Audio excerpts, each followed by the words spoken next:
Hi, everyone. My name is Christopher Bruce. I'm a divorce and family law attorney in the South Florida area. And today I have the just distinct pleasure of being joined by Rich Heller. Rich is a relationship coach. He also works in the field of divorce coaching, focused around toxic relationships. And we're going to go over a topic that's near and dear to my heart and in my law practice, and that's how to deal with divorcing a narcissist, both before the process, during, and after the dust has settled. So, Rich, thanks for taking the time out of your day and your practice to be part of this. And before we get into the topic, maybe just tell everybody how did you get the passion to do this type of work? Well, first I just want to say thank you for having me. It's great to see you again. I haven't seen you in a while, and I'm so honored to be on the show. And to answer your question, I grew up in a high conflict household that ended in a messy divorce,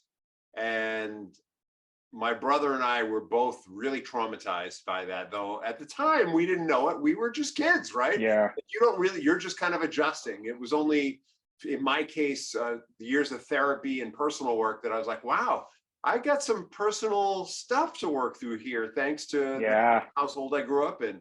And my brother, on the other hand, did not do that work. And he is a really smart guy. I mean, really intelligent, 300-pound security guard, like just so underutilizing his potential, that so we're kind of like a tale of what can happen to kids in this situation. I was never going to get divorced because I just wasn't going to do what my parents did. I was going to have the perfect marriage, and so yeah, consequently, of course I married someone very quickly, got her pregnant, did the right thing by her. Typical American idiot guy story. And I stayed married to her 5 years longer than I should have, trying to fix her. Right? It wasn't like she was so awful. I was trying to fix her and make it work, and reward her and manipulate her and control her. Like I made all the mistakes that people make in marriages. And then when we finally got divorced, though, the one thing I did right was I actually a matrimonial attorney, not a coach me on the process. Somebody I went to college with, and I went to college reunion. I was telling her about what was going on. She said, you know what, I'm going to help you through this. And she coached me through the whole process, taught me to not manage my emotions, take them somewhere else instead of into the divorce. And my first wife is, or was, I don't know if she still is, very narcissistic, really it's very short-sighted in the impact of her behavior on the children and everyone else. So it really took a lot to follow my coach's advice. But my first wife and I are friendly today. The kids are relatively well-adjusted human beings who are both of them successfully married and having families of their own. So we couldn't have done that badly. And that's why I do this work, though, is, I grew up in the wrong way, and I got coached in doing it the right way. And I thought, well, how can I take the negative in my life and make it a positive for other people? I can help them with their relationships. And I started out as a divorce coach, and I still do that work today. that's an amazing story, and I mean you're helping people. I just think break the cycle of what can be dysfunction in family, and especially when it comes to kids. And my point of view with this stuff is when somebody can successfully get out of one of these difficult relationships, especially with children, they really can create just a whole cycle of change for their family, those people around them, and everybody that comes after that. If enough people do it, I think the world truly is a better place, and they're certainly happier. So it's amazing to me that you kind of recognize that calling and are doing this type of work. And um, I guess now to the people that are on the starting end of this process, haven't went through it yet. Maybe they're reading, came across this. They think they're married to a narcissist, or just somebody that's just controlling and difficult. You know, just from your experience in life, both in and also in your professional practice, how does being married to one of these controlling, perhaps narcissistic people affect somebody? What's it like to the side effect of being married to somebody like that? I think first we got to get clear on what we're calling a narcissist. So, Yeah. I mean, for me to really answer the question, so there's a diagnosis. I've got a master's in social work, and I've worked with all kinds of mentally ill folks. There's a diagnosis called narcissism, and it's hard, difficult to treat, difficult to cope with. It's a form of mental illness. Then there's the thing that the rest of us are calling narcissism. So if we put on one end Mother Teresa, I don't know why I always use her. On the other end, the most raging narcissist you can think of, Adolf Hitler was pretty narcissistic. There you go. Then the chances are that someone who behaves in a way that has a narcissistic tendency is going to be, let's say, a 7.5 up towards that 10, somewhere in there. So you may be married to someone that's not like as awful and terrible, as the most extreme narcissist in the world, but they might have that tendency. And when you live with someone who has a tendency to think mostly of themselves, what they do is that they twist the needs of the people around them to meet their own needs. They view other people as vehicles for getting their own needs met. And these people can be very seductive. They're very charismatic. My first wife was too. I'm just thinking, is this true for my first wife, who wasn't Adolf Hitler, by the way? They can be very seductive and attractive. And the thing is, once we become part of their sphere and sort of get plugged in, it can feel like what happened, as we become a tool in their toolbox. Once they bring us into their sphere of influence, it can feel really disappointing, and you start to find yourself twisting yourself into a pretzel to please them and to make things right with them, because you want the good stuff that you got into the relationship in the first place with. And sometimes you get there and they shine it on you and it just feels so good, but those instances get less and less, and the experience of being all emotionally twisted get more and more.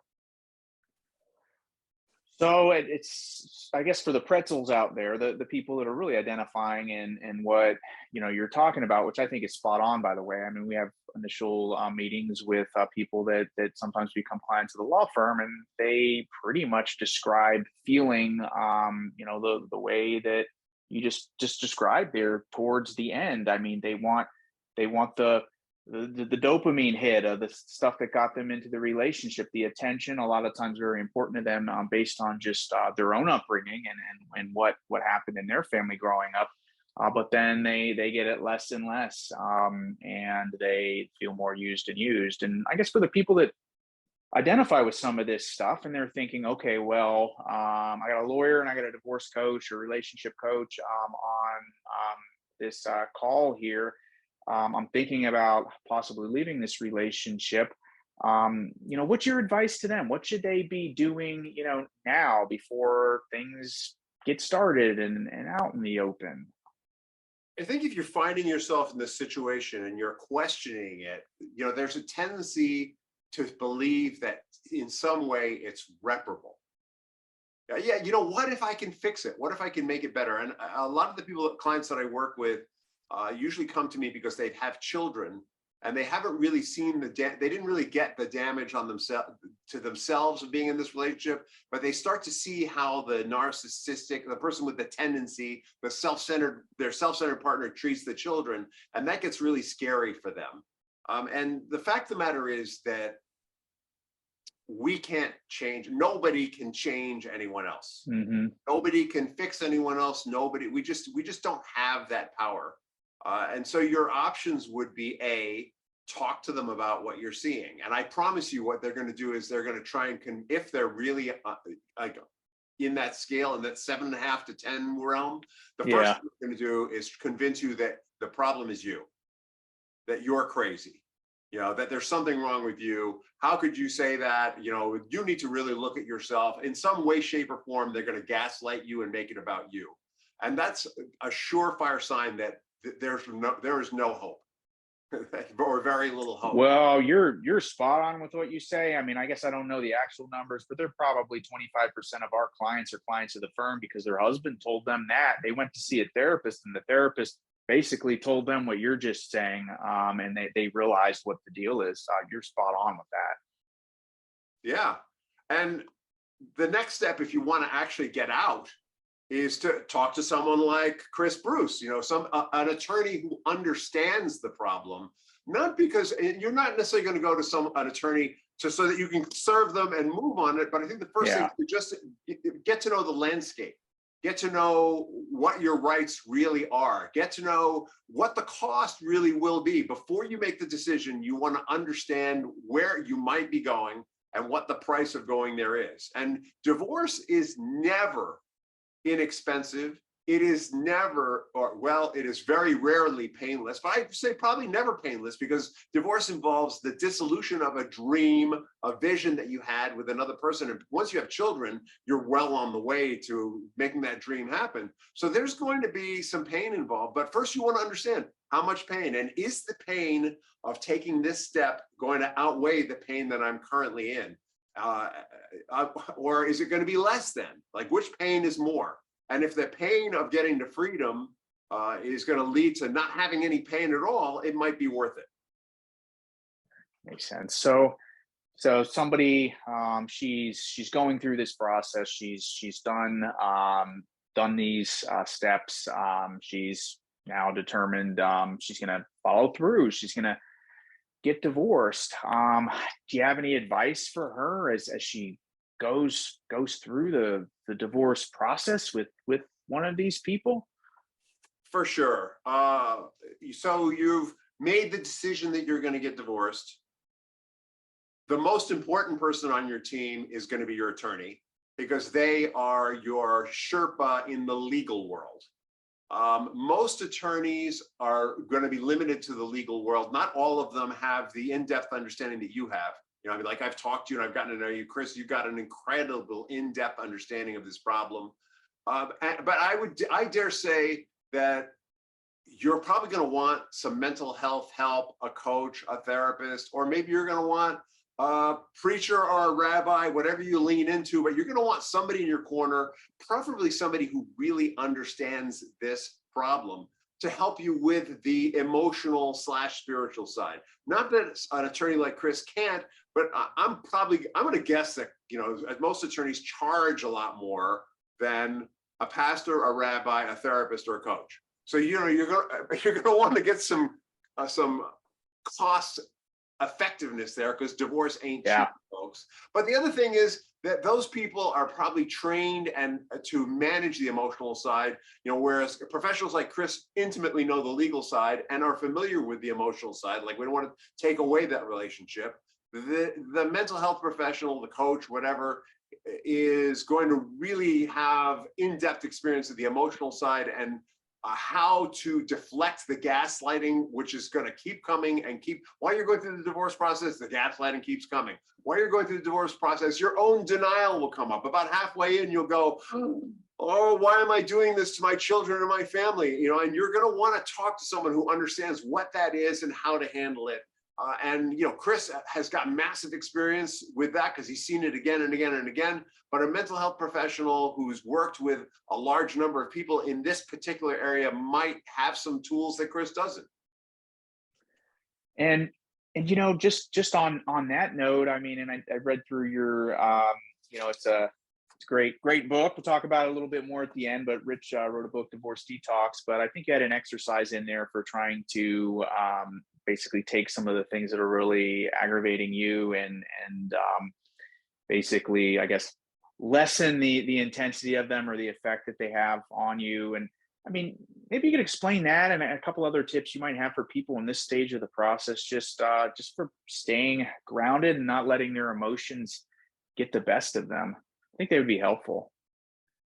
Wow, that's a big can you want to open there. Top three. Yeah, I think the biggest problem for any of us in any situation in life is that we all have emotional baggage from our childhood, right? So how do we get into a relationship with a narcissist? Probably we had one in our childhood. You know, we're preconditioned for that relationship. And what comes with emotional baggage is a tendency to overreact, to go from 0 to 60, instead of 0 from 10 or 10 to 20, or to be very vulnerable to certain kinds of influences that might not be so positive for us. And so what's in the book there are a number of exercises. Number one, to help people identify their what we call triggers, which is this emotional baggage that stuff, unresolved feelings from our childhood. To identify it, the first step is to learn to work around the emotional baggage. The emotional baggage exists on the unconscious level, which is like 80% of who we are. The next step is to start identifying what the baggage is and to help the unconscious mind to heal from it. And our unconscious mind actually is on our side. It's our internal operating system. It's the part of us that's on automatic, and it wants us to thrive. It wants to take care of our body. It wants to take care of our emotions. It wants to take care of all those things for us. So when we focus on these areas and allow our unconscious mind to see that we have maybe some feelings we need to let go, and we have processes that help us to let go of them, the unconscious mind will actually cooperate, and we can start to let go of this stuff. So we are less triggered and less, really most important, we're less vulnerable to the manipulation of the narcissist, right? Because what the narcissist is a master of is discovering our triggers and manipulating us through them. And there's I think a whole lot more to that, but I'm working really hard today to keep my answers within 2 minutes. that part two. Maybe we could just talk briefly or a moment. Somebody's going through the divorce, and there's kids, whether these kids are, the little ones that I have, or the big ones all growing up like yours. I think that a divorce from a toxic spouse can, really and has a tendency to impact those children, regardless of the age. What's your best advice for somebody to try to deal with that in the best way possible? Allow me to speak from personal experience. All right. So I have 2 children by my first wife, who got some narcissistic tendencies and a mental illness that she refuses to get treated. My current wife, and I hope forever wife, one day at a time, has 2 children by her husband, who is a rageaholic and also something of a narcissist. And so we both had to work really hard at helping our children to have a relationship with these people and not become too much like them. We wanted them to adopt. Both of these people have really strong qualities, by the way. We want our children to grow in the strong, positive qualities of these people without taking on the mantle of being a rageaholic or, in my first wife's case, clinical depression. My children wrestle with that somewhat. They've gotten some help with that. And though we can't teach our children not to be depressed or not to be raging, we can teach them how to deal with these other personalities. And so the first step for us is to really understand who is I call it embracing the enemy, but really they're not the enemy, they're the other parent. We call embracing the enemy because at that stage in the divorce process, it feels like they're the enemy. Yeah. But where we want to do is we want to embrace them so that we start to develop empathy for them and understanding of how they became the way they are.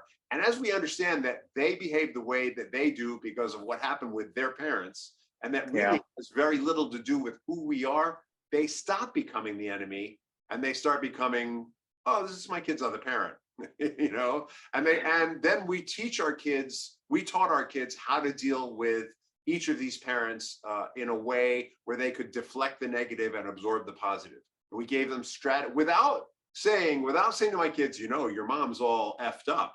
You don't want to be like her. Instead we said, oh, well, I taught them, when you encounter someone who has a problem with this issue, rather than absorbing it, here are some strategies you can have that will help you with it.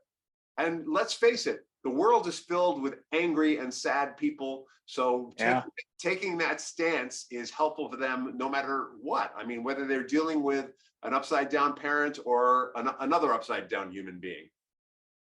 Well, that's great advice. And I think a perfect way to try to frame it. Um, so But somebody's you listening. gotta have Go. that personal understanding of why they are the way they are. And when we're in the divorce process, it can feel very personal and very much like you're being personally attacked. And once you get that they're just hardwired that way because their parents flooded them with their stuff, and they're just sharing that stuff with you, not because of who you are, but because of who they are. Your whole perspective and experience starts to change. Well, I think that's great advice, and I hope really people take that to heart. And I think they could solve themselves or absolve themselves of a lot of grief and really their children by um, taking the time to teach them that stuff. And like you said, I mean, it's not just something that's gonna apply maybe to the enemy or the other parent as we want them to be, but also, I mean, these people are all over the world, and it's whether they're straight from hell or just have a brain that works a little bit differently because of the way they are raised. It's the fact is they exist, and it's a life skill to be able to deal with them. So, thank you for sharing that. Um, Straight Now, from for people when they get maybe I write a new book. It's called How to Deal with Satan. Did you know Satan? I did. Let me show you how to deal with that. It's never that bad, we hope. well, some of my clients would say the straight from hell part is the truth. Well, But we do there hope are some that pretty evil people out there. It's true.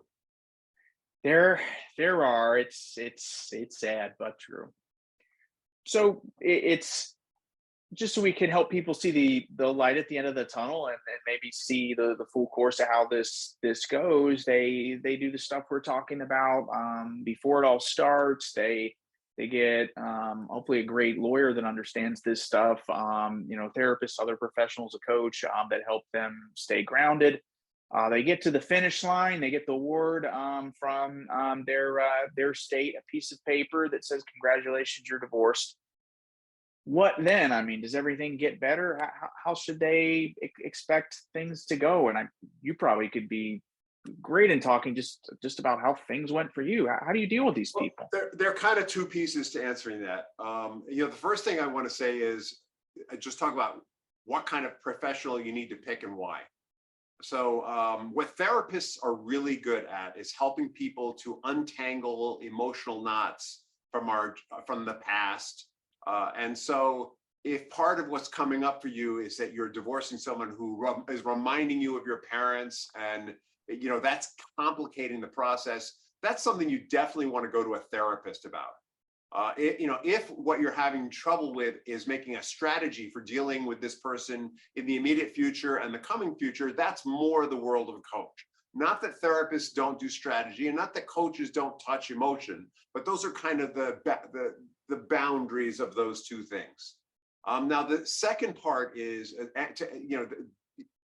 when you get to the end of the divorce, right? You may want to still want to work with one or both of those people on those issues. But then there's your children.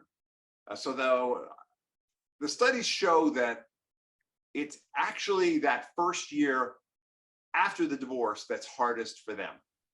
Really? Right? And this is really important.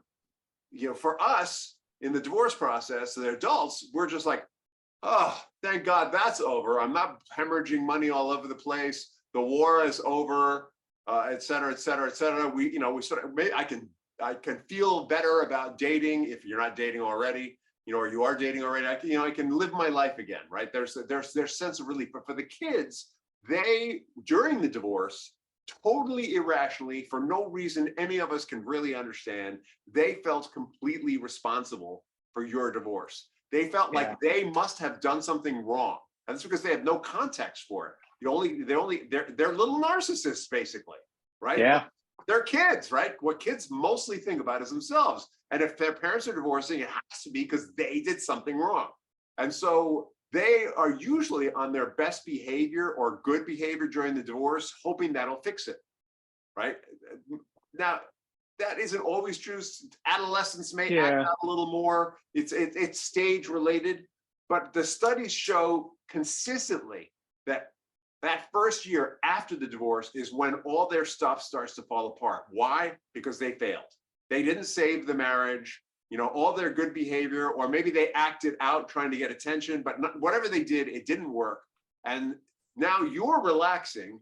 You're like, oh, I can focus on my life. It's going to be okay for the kids. But the kids are like, oh my God, my parents are actually divorced. I screwed up. What do I do now? And that is when your kids are most at risk of depression, of acting out sexually, of drug use, of alcohol use, and even suicide.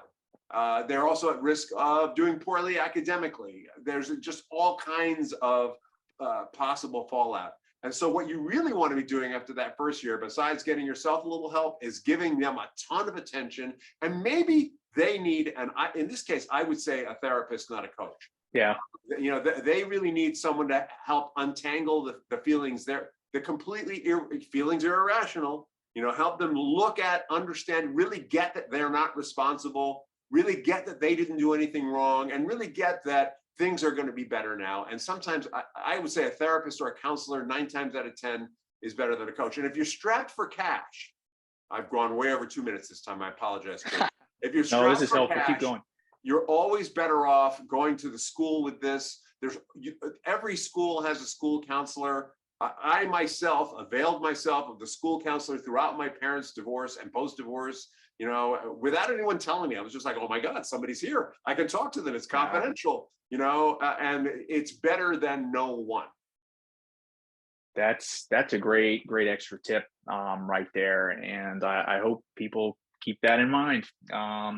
So thanks for sharing all this stuff. Tell me a little bit about you and what you do, both on the relationship side and helping people deal with the divorce. How does a coach fit into all this stuff, and how do you work with the people that are your clients, both on the relationship side and the coaching side? Because you're way more than a divorce coach. Well, I started out as a divorce coach because was the experience I was coming from.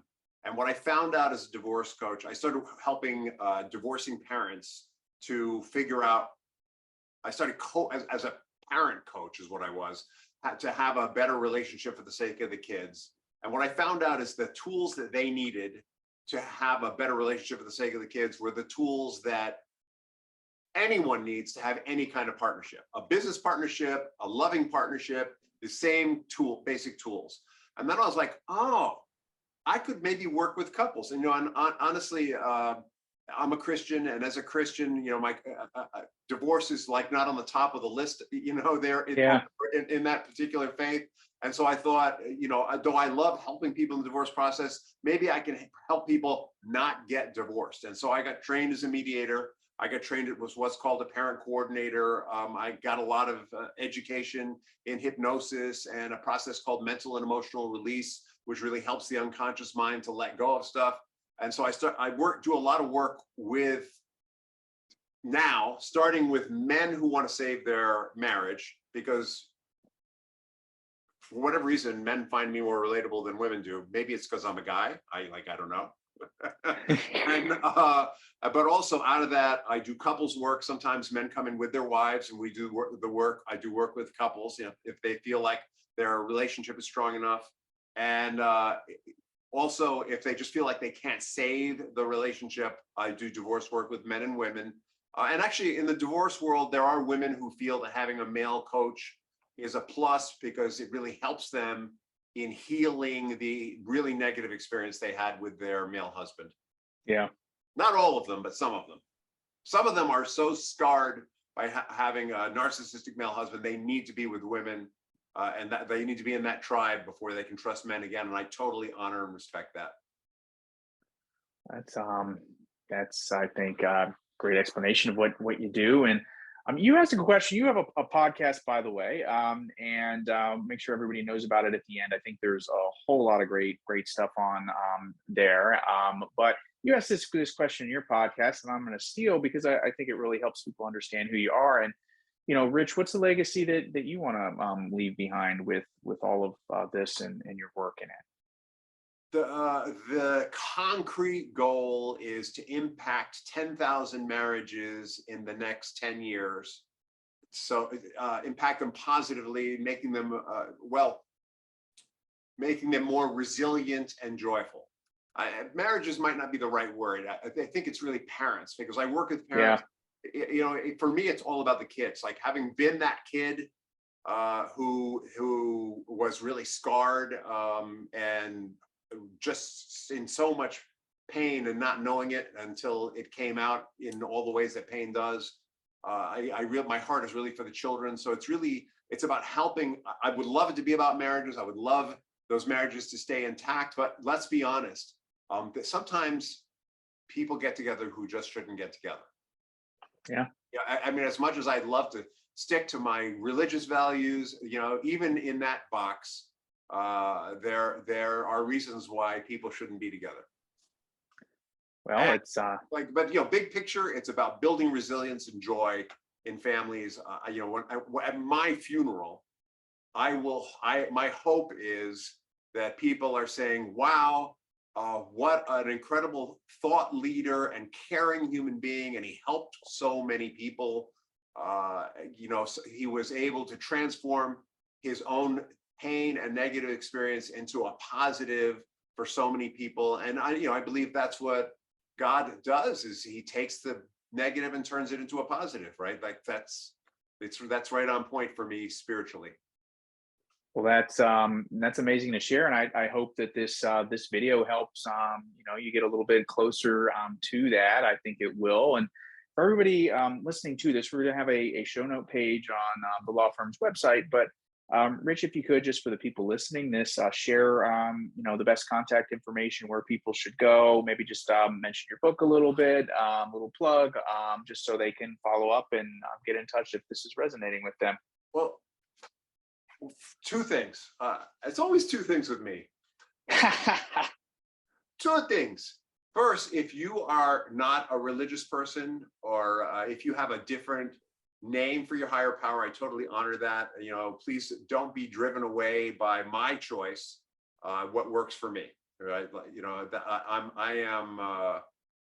I'm all for. Or if you're an agnostic or an atheist, I totally honor and respect that. Second, everything that we do is under the brand Rich in Relationship. If you can find the podcast on Spotify, on Google, on Apple, on a number of podcasts hosting platforms, all under the name Rich in Relationship. If you put Rich in Relationship in Google, we are what comes up. The name of the website is Rich in Relationship. The name on Instagram is like #Rich in Relationship. At Facebook, it's Rich in Relationship. At LinkedIn, it's Rich in Relationship. In TikTok, it's Rich in Relationship. You put Rich in Relationship there, you will find us. We're very brand consistent. You can reach me at the email, Rich, R-I-C-H, at Rich in Relationship, all one word, RICHINRELATIONSHIP. And we do have the Divorce Detox, which I have one too. This book is a workbook for people in the divorce process. And what it came out of is I started to realize that as a coach, my services were outside of the reach of people in certain classes. And so what we did was I created this workbook, which is the synthesis of decades of work with people in the divorce process. So if you're flat broke, you can get a copy of this book from Chris and from a lot of other attorneys for free. I give them to attorneys to hand out for free. Chris, I'm happy to give you more copies if you want them or need them. Or you can get them on our website. Take a look there. We'll get it to you. And then, if you're someone who's not so good at DIY and you need a little help, we have an online video course that goes with the book that you can do. And, there's all different levels of help you can get in this area. And so it's an effort to take a program that we know works 95% of the time. It's effective for people, and get it out there to as many people as possible. Well, that's a lot of value in that, and just personally from talking with you now a couple times and seeing the impact that you make, this stuff, and I really just appreciate you sharing your time and your expertise. One last thing, this book will be available on Amazon by May 15th. I don't know when the podcast is coming out. May 15th of 2023. We'll have it out there on Amazon for you to purchase as well. Hey, good deal. Get your copy today. Probably by the time this airs, I think it'll be up there. This is Chris Bruce. It's been a pleasure being here with Rich Heller. He's a relationship coach, divorce coach, pretty much all over the place. And anywhere you are, you can work with him. And Rich, thank you so much for taking the time to do this. Thank you for having me. It's a pleasure to see you again, Chris.